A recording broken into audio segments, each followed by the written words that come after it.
Survival in the medieval world demanded skills that few today could imagine, from enduring starvation to finding strength in forgotten practices. People fought to stay alive. These hidden methods shaped the fate of entire generations, yet slipped away with time. What once kept kingdoms and villages from collapse is now knowledge buried in history. This is medieval history, where we uncover the lost truths of human endurance. A thin mist drifted low across the ruined village, curling like smoke through the hollow frames of cottages. Long-abandoned frost clung to the rooftops as if the very air had grown weary of warmth, and the skeletal remains of broken carts leaned at awkward angles. Their wooden bones cracked and splintered. The air still carried the acrid tang of charred hearths, a bitter perfume that clung to memory. Mingling with the damp scent of frozen soil and rotting straw, woman moved through the silence. Her figure stooped but steady. Wrapped in ragged cloth against the cutting wind, she crouched beside the collapsed granary, where grain once promised life and hunger once waited with patience. Traced the grooves of a rusted plow, abandoned in the dirt.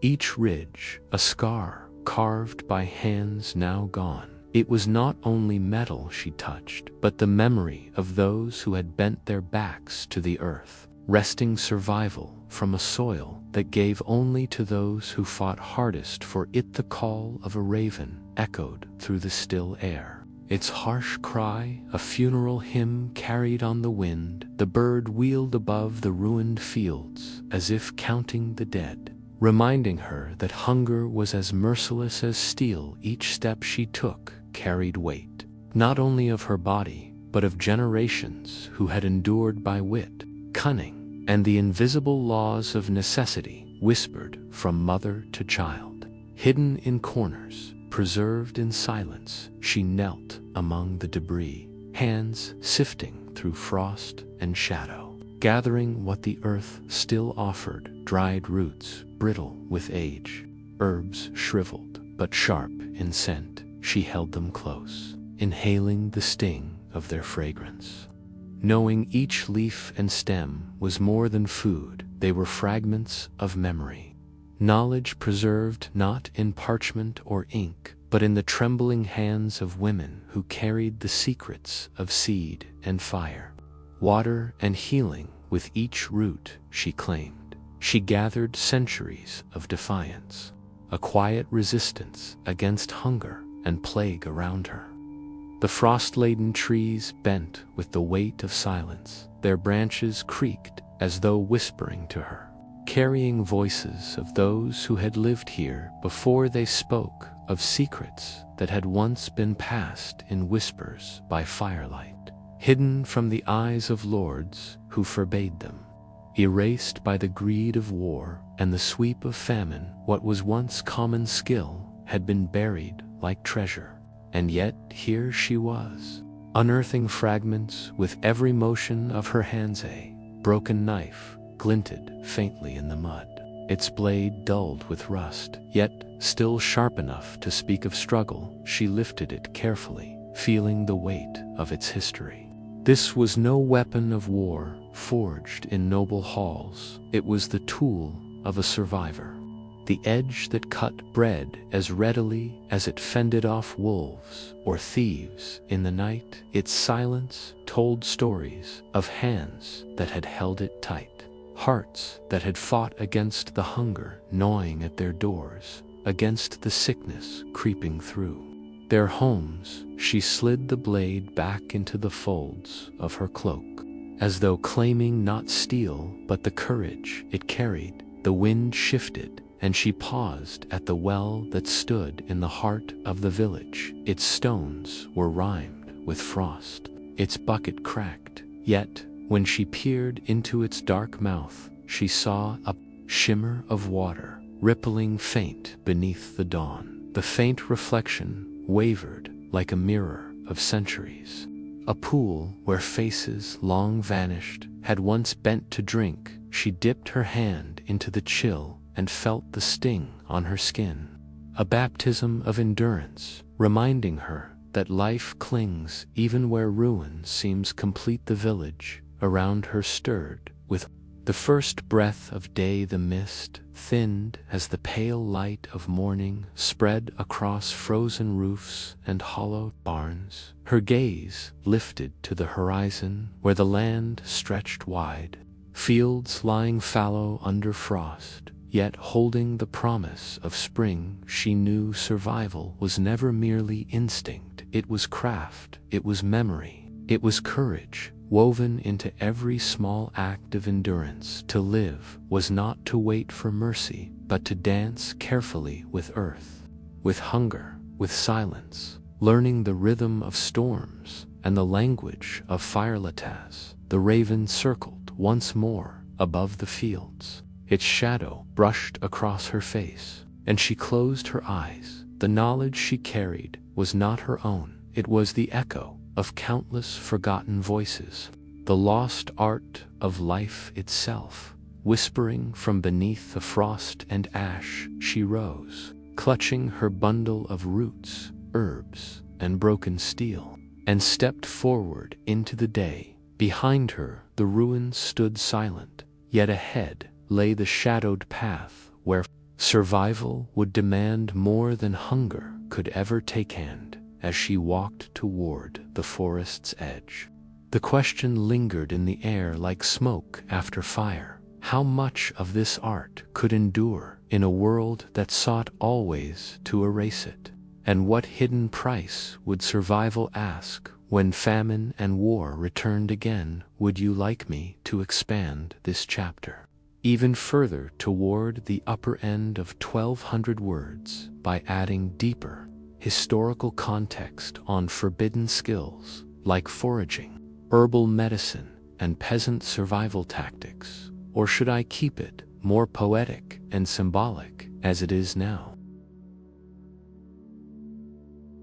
The first breath of dawn bled across the forest edge, and the air carried a biting chill that clung to bark, stone, and bone alike. Frost coated the roots that twisted like veins through the earth, and the moss that once thrived now stiffened under.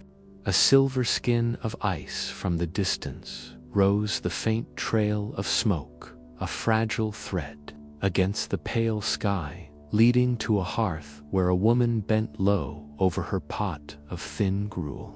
The aroma was humble, bitter herbs and charred wood mingling in a perfume of necessity, not of choice. Every stir of her hand was deliberate, each motion born of repetition, not comfort. At her feet rested a hidden store of provisions, carefully wrapped and sealed against the hunger of winter. Her hands, though worn and cracked, touched them as one might touch relics, for in each dried root, each shriveled seed, there lay more than food, there lay survival.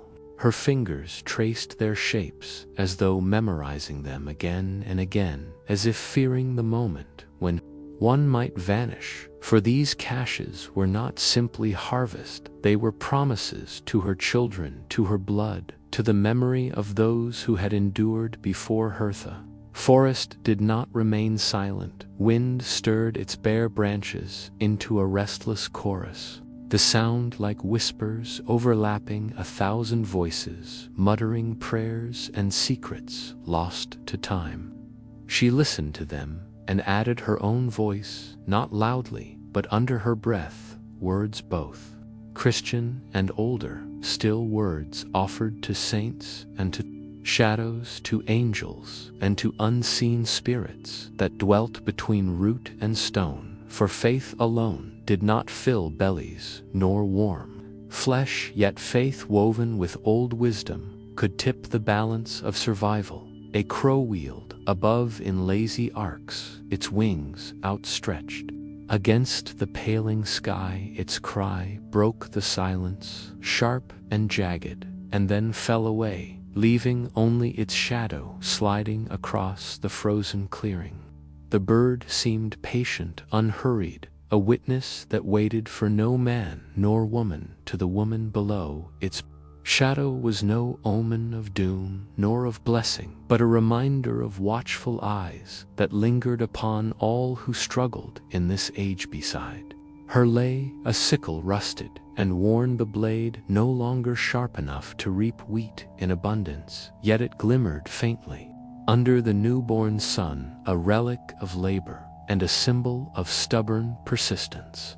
It was both weapon and tool, both shield and burden, and in it was written the story of her kind, a people who bent their backs, who sowed and reaped, who bled into the soil, so that another season might rise. She gathered herbs with motions practiced as breath-crushing leaves into tinctures and powders. Her knowledge was not written on parchment, nor carried in grand halls of learning, but pressed into her palms, her tongue, her memory. It was knowledge, whispered from grandmother to mother, from mother to daughter, guarded like flame in a storm. And with it, she knew how to heal a fever, how to ease a cough, how to soothe hunger, with what little the land could give when stripped bare by frost or lordly tax. Each sound around her layered into a rhythm, the drip of water from the frozen stream, the caw of the distant crow, the crackle of fire from the hearth that still smoked through the trees. Together they wove a hymn of endurance, not joyous but steady, not bright but unbroken. This music belonged to those who lived unseen, who did not make chronicles, yet without whom no age could continue. She lifted her gaze at last, and the tree line glowed as sun rose higher. The frost scattered the light into splinters like glass, until the earth itself looked carved from crystal. And in that moment, she did not see poverty. She saw endurance. She understood what her forebears had known, that survival did not rest only in strength, nor in sword, nor in prayer alone. It rested in remembrance, in patient observation, in the quiet devotion to skills that did not shine but did not dye her.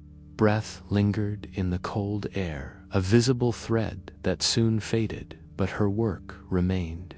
Her caches remained, her prayers remained. Each seed, each herb, each word spoken to the wind was not only for her family, but for the countless souls who would follow and endure the same bitter seasons. The knowledge she carried lived not in books, nor in monuments, but in the shadows, where women bent over hearths and hid provisions in hollowed stones. As the crow circled once more, she gathered her things and rose, the sickle in hand, the bundle of herbs pressed close. The forest groaned with the weight of winter, yet within its heart flickered the memory of 1,000 small survivals.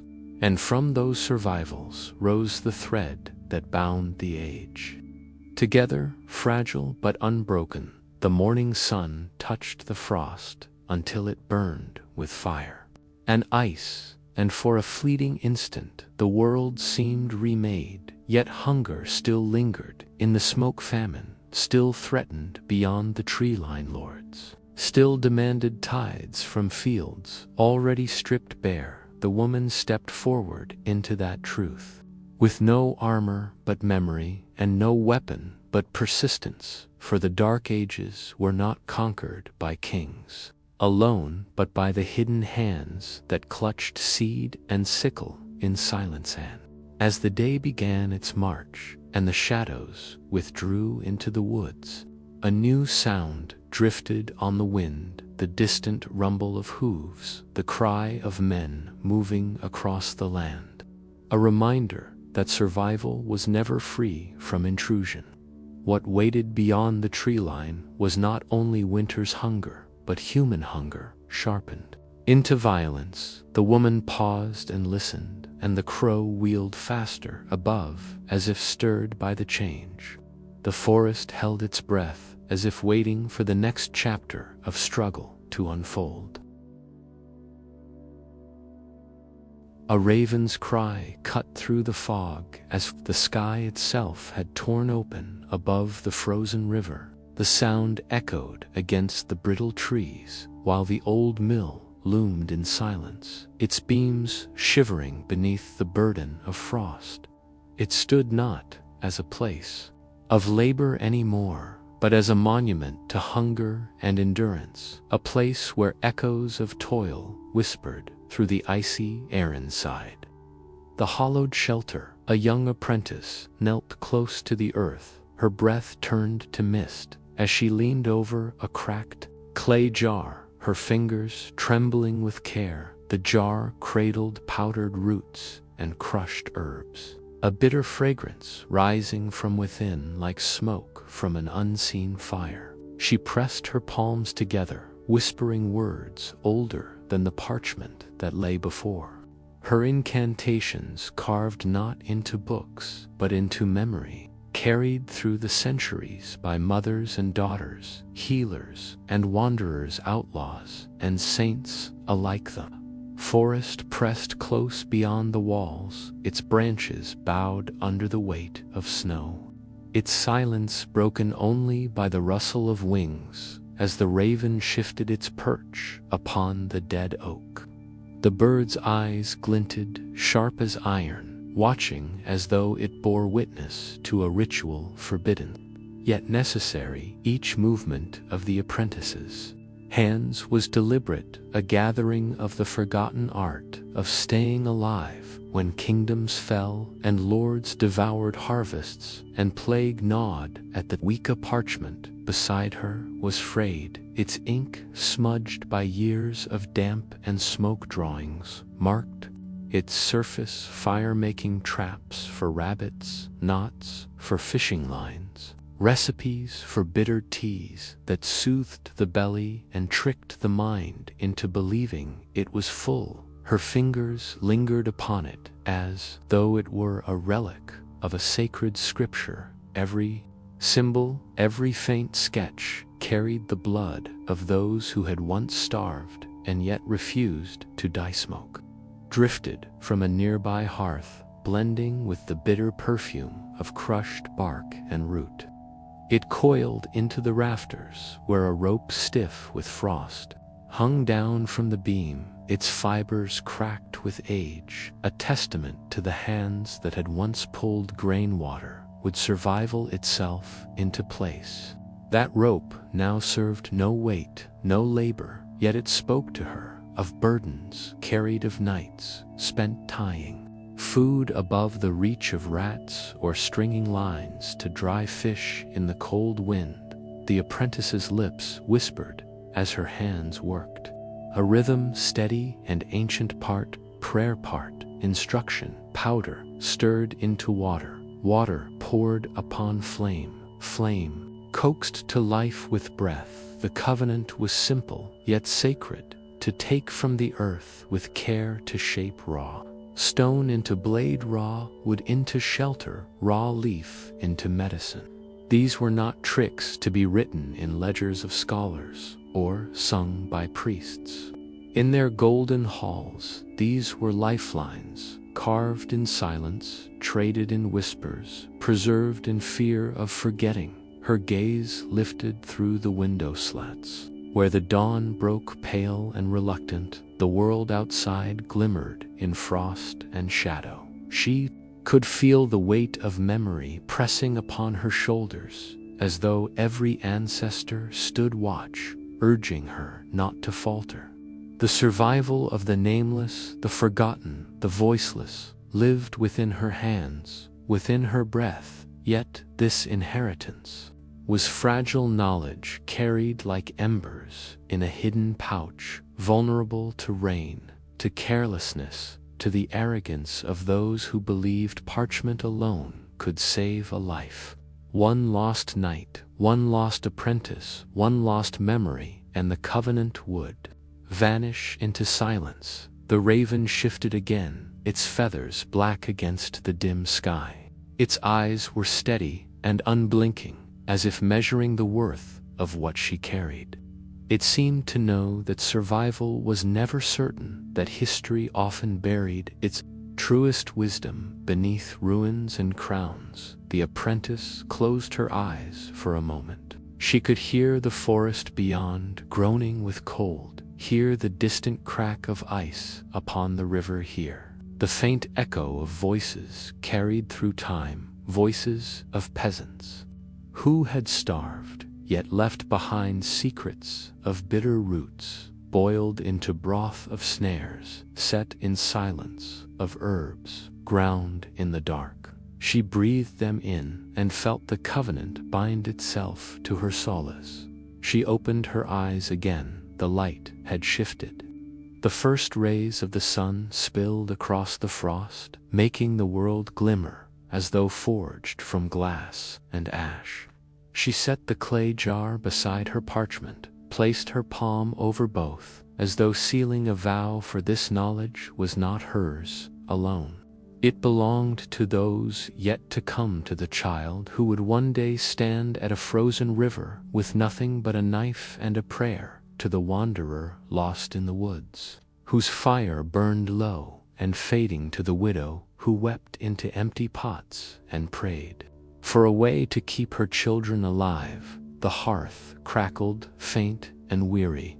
The rope creaked in the still air as though moved by unseen hands. The raven took flight, its wings scattering the silence in a flurry of black feathers, and as the sound of its departure faded, the apprentice stood with her eyes fixed on the horizon. The day was beginning, the cold unbroken, the hunger unending. Yet within her hands she held a map of endurance, drawn not with ink, but with blood, memory, and devotion. It was not merely survival. It was a covenant between the living and the dead, between the desperate and the determined, between history and the fragile breath of no one. So as the frost glimmered in the light, she stepped forward, carrying within her the inheritance of centuries, knowing that every step, every breath, every memory bound her to those who had endured before her and those who must endure after.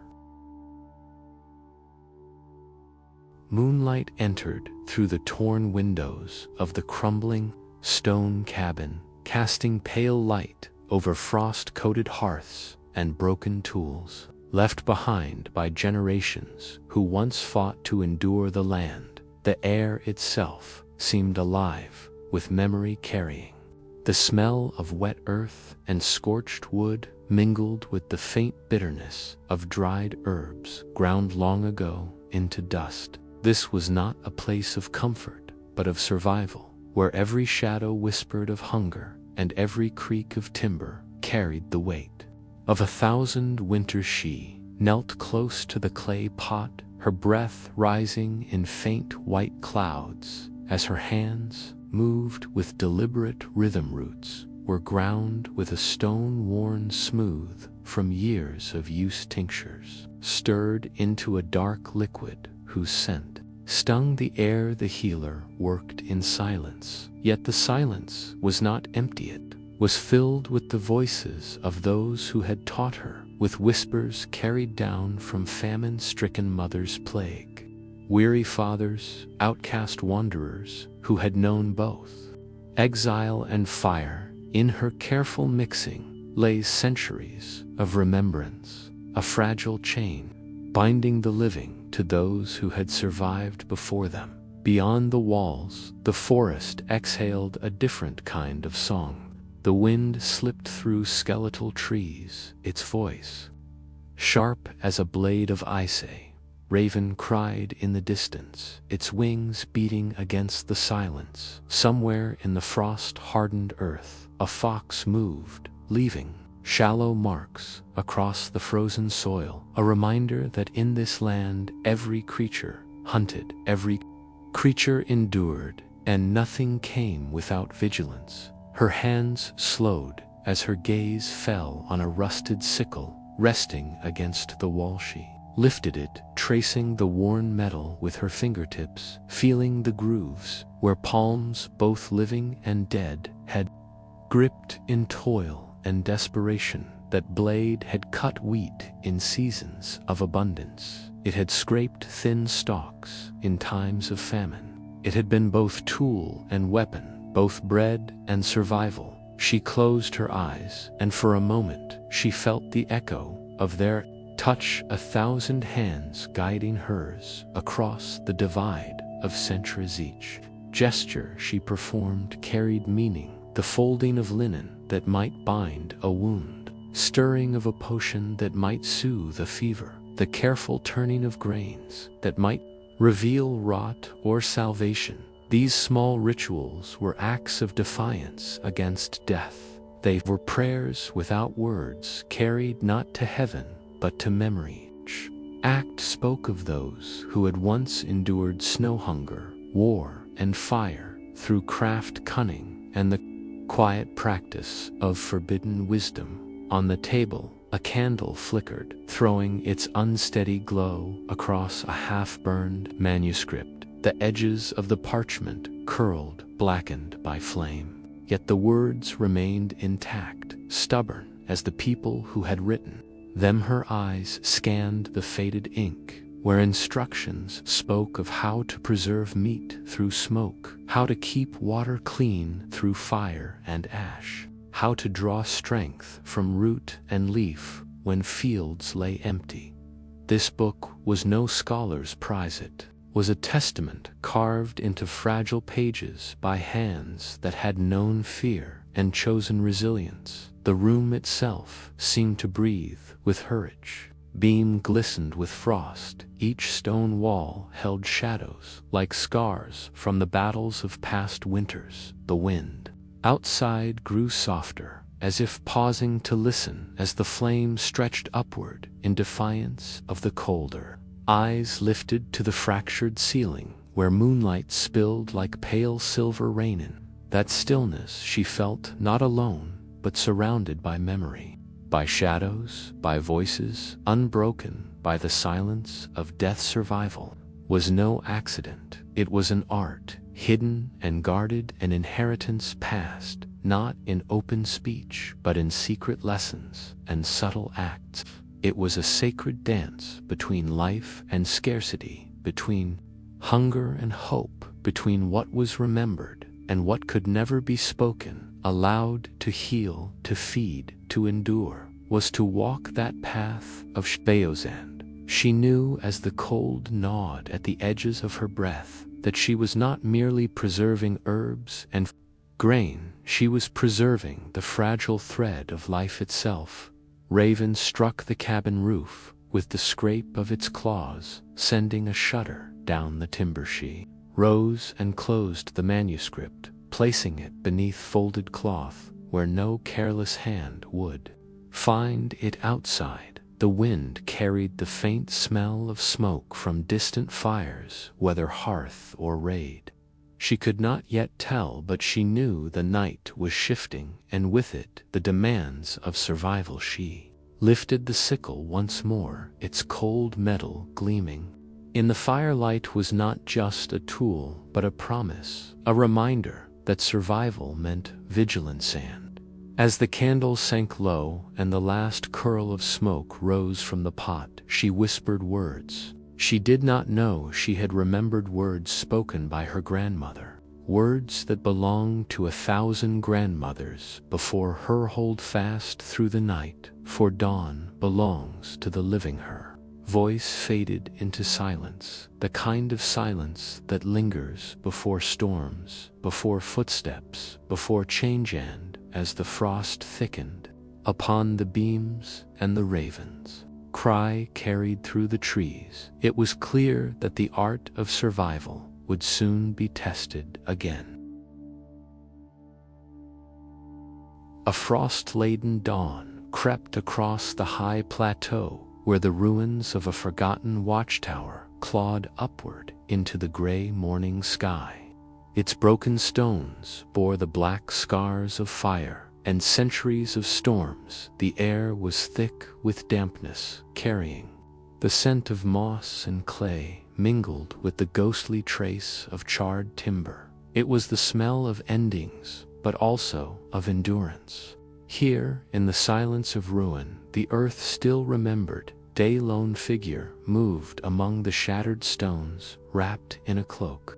Against the gnawing wind, his boots crunched against frost-hardened grass as he stooped to touch fragments left behind by lives once lived, a rusted plowshare jutting from the earth. A cracked clay pot, the faint outline of carved marks etched into stone. His fingers lingered upon a broken lantern, its glass shattered but its frame still clinging to memory. It had once held light, a light not only of fire but of hidden knowledge, recipes for food purification, charms against sickness, whispers of survival passed from mouth to mouth in the secrecy of night. He closed his eyes for a moment, and in the silence he could almost hear them. The muttered prayers over boiling herbs, the rhythm of hands grinding grain into coarse bread, the faint rasp of a blade honed in darkness, each sound an echo of the discipline that had allowed his ancestors to endure the cruelties of hunger and storm. Survival was not an accident here. It was a craft hammered into the bones of men and women who knew that one failed harvest, one raid, one illness could extinguish a family line forever. Raven called from the ridge, its harsh cry tearing through the stillness like a warning bell. The man raised his gaze and saw it, watching black wings folded against the pale sky, as if guarding secrets that no parchment recorded. Ravens had circled these ruins for generations, drawn to the places where death lingered, yet also where memory refused to die, to the villagers of the medieval world. The raven was both omen and witness. Its call was a voice between worlds. To hear it was to be reminded that nothing was forgotten, that every struggle, every sacrifice still left an imprint in the soil. Kneeling, he brushed the frost from a cluster of herbs that had stubbornly survived among the stones. Their brittle stems still carried a bitter fragrance. They were the same plants once gathered by women who were midwives, healers, and sometimes accused of sorcery. Chamomile to soothe the fever, yarrow to staunch the bleeding, nettle to fortify the hungry. These plants were more than medicine, they were lifelines, and yet to hold such knowledge was dangerous too. Much wisdom whispered in the wrong ear could mean the gallows or the stake still. The knowledge endured hidden in chants and rhymes, woven into lullabies, sung over children in the cradle. Man's breath clouded in the cold air as he traced the grooves of a weathered stone. Symbols, faint but deliberate marks, cut by hands long, turned to dust. They spoke not to gods or kings, but to survival itself. Measurements of seasons, reminders of when to sow, when to harvest, when to hide away grain before winter sealed the earth in ice. It was not merely farming, it was survival carved into stone for those who would come after. Beyond the tower, the land stretched in desolate beauty, frozen. Fields lay barren, waiting for spring rains, while thin lines of smoke rose from distant cottages where families huddled close around fires inside those huts. Survival was a quiet ritual, a mother soaking hard black bread in broth so a child could chew, a father mending a tool with iron scavenged from broken armor, a grandmother whispering over a bowl of herbs words her own grandmother had whispered before her, all of it unseen, unnoticed, yet each act was a defiance against the hunger that stalked every threshold. The man stood still, listening to the soft groan of the wind pushing through the stones. It carried with it more than cold. It carried remembrance, the remembrance that every small motion mattered. The sharpening of a blade, the checking of stored grain, the crushing of herbs between rough hands. None of it was random. Each act was deliberate, a stitch in the fabric of survival. Woven across centuries, he turned his eyes toward the horizon where the pale light of the rising sun broke across the frost. The beams touched the stones with fire, making the ruined tower glow for an instant, as if reignited by unseen hands. In that light he felt the invisible thread stretching backward through time, binding him to all who had endured before him.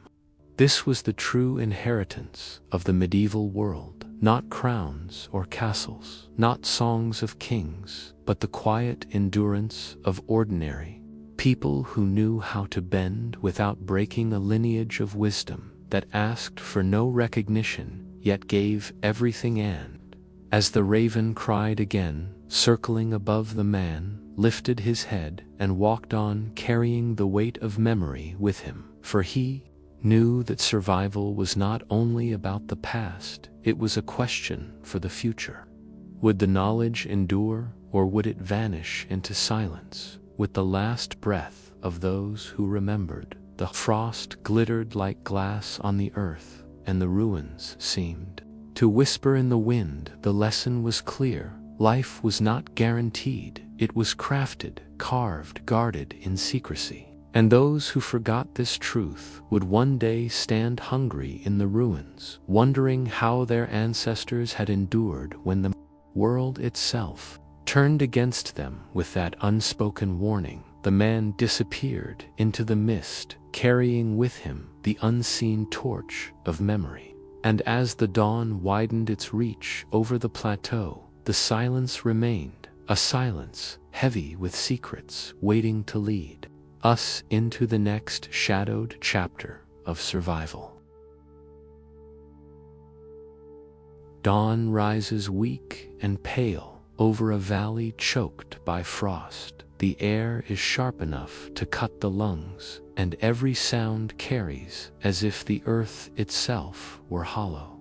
A barn half-fallen groans against the weight of the wind, its beams brittle with ice, its roof sagging under the memory of harvests long gone. The smell of damp straw mingles with the faint smoke of last night's fire, a thin thread of warmth clawing against the cold. In the silence, a widow bends low, her hands raw from work that never ends, fingers tracing through the ruins of her world.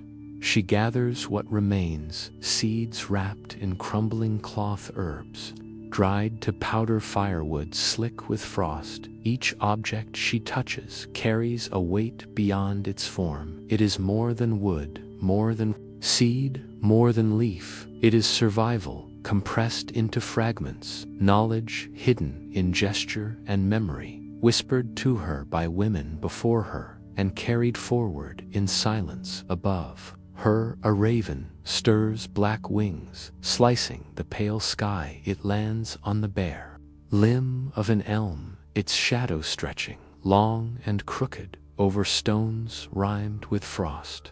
The bird watches as if measuring her worth, a silent judge of whether she will endure or fall.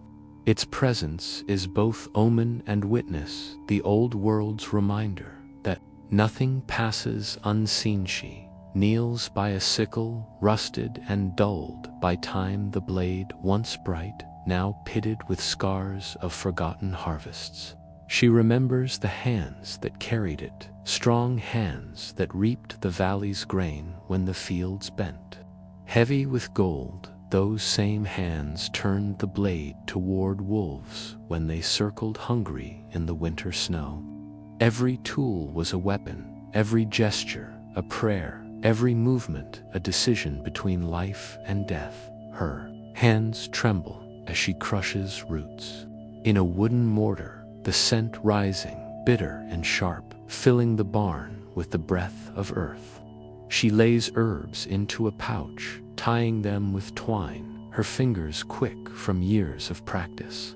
The grains she inspects one by one, each kernel a fragment of hope to be guarded and rationed. In her silence there is rhythm, the rhythm of women who have done this work for centuries, an unbroken chain of survival, stretching back through plague, through famine, through Wartha Valley, answers with its own voice, a low moan of wind slipping through broken shutters, the cry of livestock, far away the groan of trees shifting under ice. The land itself feels wounded yet alive. It waits for hands like hers to coax it back to strengths. She pauses, her breath clouding before her, and gazes toward the frozen horizon. The roofs of cottages glitter with frost streams, stand still as if frozen in prayer, the world holding its breath. She feels the line between life and death, thin as glass beneath her feet.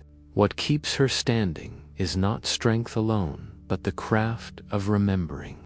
Remembering which roots heal, which seeds endure, which fire burns long into the night. It is knowledge, written not in books, but in scars on the skin and whispers in the dark ones. These arts were known by every hearth, by every family, desperate to endure winter's hunger. But time buries wisdom, and kingdoms forget what kept them alive. Scholars may write of kings and knights, yet it is in the hands of widows in fields and barns where true survival was forged. The widow stands, her arms heavy with bundles, her eyes catching the light that spills over the horizon.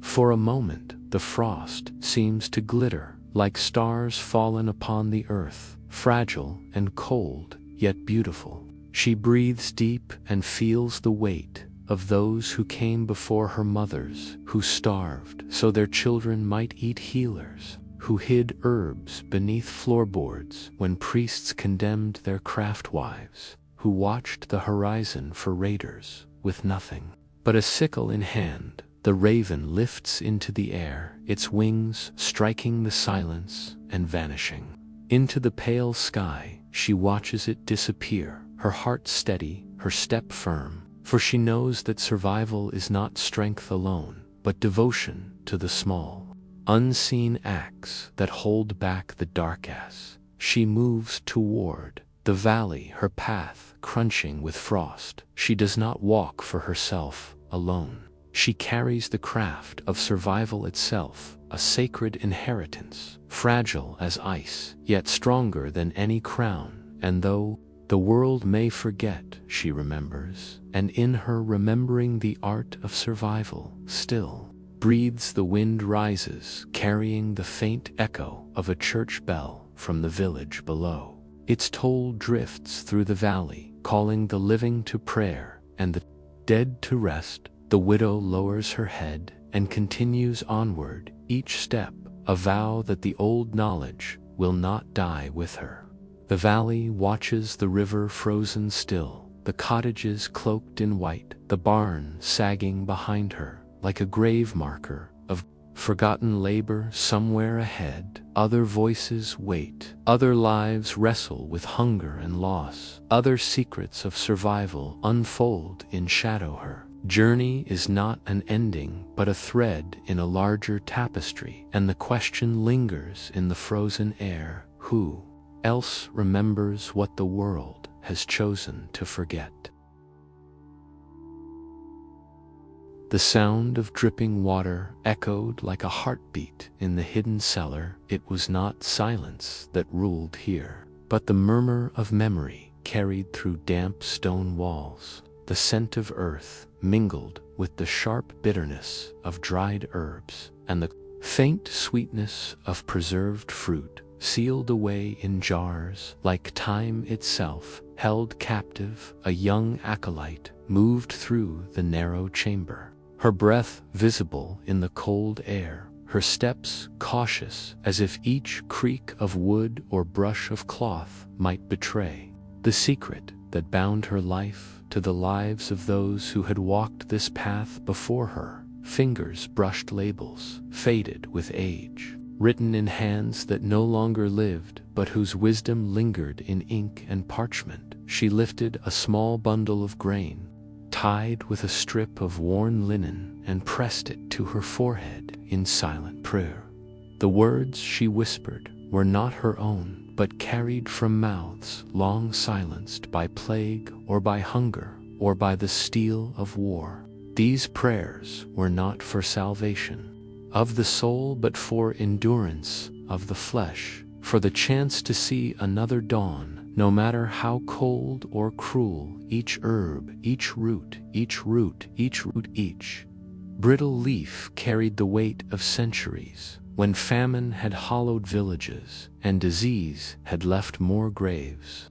Then living bodies outside the wind stirred the branches of trees locked in frost, their limbs like skeletal hands clawing at a sky without warmth. From somewhere above, the raven's cry tore through the air, harsh and unyielding, reminding her that even here in shadow vigilance was life. Her hand lingered on a rusted key, heavy and cold, its teeth worn down by time, yet still sharp enough to open doors that no one dared speak of. That key had once belonged to the guardians of survival keepers, of vaults and cellars where grain and knowledge alike were hidden from the crown, from the church, and from desperate neighbors who would steal in their own hunger. She felt its weight as more than iron. It was a burden of remembrance, a pledge that what had been preserved in shadow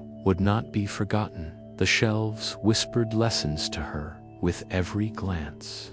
There was discipline in the folding of cloth that wrapped the dried meats like a shroud, whose bitter dust filled her throat with fire and warning. There was courage in the careful inspection of each grain, for rot or insect, for a single flaw could spread like sickness through a village. She was not a healer, not yet, but in her hands the cellar itself breathed like a living thing, a vessel of endurance, a hidden heart beating beneath the world. Above, the faint light that slipped through cracks in the wall cast thin silver across frost-coated jars and damp stone. It was a light too weak to warm, yet strong enough to illuminate the truth she was learning, that survival was not mere instinct like the flight of birds or the gnawing of wolves. It was an art, a tapestry woven by hands that had confused to surrender when kingdoms burned and fields lay barren, an art that demanded memory, that asked the living to listen to the voices of the dead and to carry their secrets forward. In silence, she thought of those who had stood where she now stood, mothers who bound herbs with trembling hands while their children coughed in fever above, old men who whispered recipes for tinctures into the ears of apprentices before their lungs failed from the smoke of plague fires, young faces who had hidden jars of grain beneath the floorboards, knowing the punishment was death if discovered. They had been invisible guardians, unseen by history, yet their hands shaped the fragile thread that had not broken. Even when the world tried to tear it apart, the acolyte lowered the grain back onto the shelf, her fingers trembling as if she had touched something sacred. For in truth, she had every jar, every bundle, every scrap of parchment was a relic not of saints or kings, but of the quiet nameless who endured. Her breath came slower as she realized she was not alone here. She was part of a lineage as vast as the hunger that stalked the land. Her whisper was barely sound, yet it filled the cellar. To remember is to endure, to forget is to die. Above her, the wind howled against the stones, the raven called again, and snow shifted against the roof of the world. She closed her eyes and felt the presence of those before her, like a crowd gathered in silence, guiding her hands, teaching her how to fold, how to grind, how to watch for rot, how to save without being seen. The key pressed cold against her palm, and she understood it, would one day open more than doors. It would open choices between concealment and revelation, between secrecy and survival. The dripping of water slowed until each drop sounded like a tolling bell. She rose with the grain dust still clinging to her skin. Her candle flickered shadows, clawing upward across the walls. The air tasted of iron and frost, and the silence now felt heavier, as though the cellar itself had drawn breath and was holding it, waiting. As she stepped toward the stone stairs, her thoughts lingered on the fragility of all she guarded. It was not only food that was hidden here, but trust of generations who had risked everything, so their descendants might endure one more winter, one more famine, one more plague. She carried their weight upon her shoulders with every careful movement. And as the door creaked open and the cellar darkened once more behind her, she knew the art she practiced was not merely about survival. It was about defiance against a world that sought to erase the small and the forgotten. The raven cried again, and the wind drove snow against the village roofs. Above, the acolyte lifted her cloak tighter around her body and pressed the rusted key close to her heart. The night swallowed her as if testing her courage. What lay ahead was uncertain yet. The hidden cellars had given her a weapon older than steel and sharper than any blade. Knowledge and patience, the silent guardians of endurance. And with that, the story moves forward, carried not by kings or warriors, but by the quiet, unseen hands that held famine at bay. Hands that in the next dawn would face choices of secrecy and betrayal of loyalty. And hunger for survival was never only about storing grain. It was about protecting what could never be replaced once lost.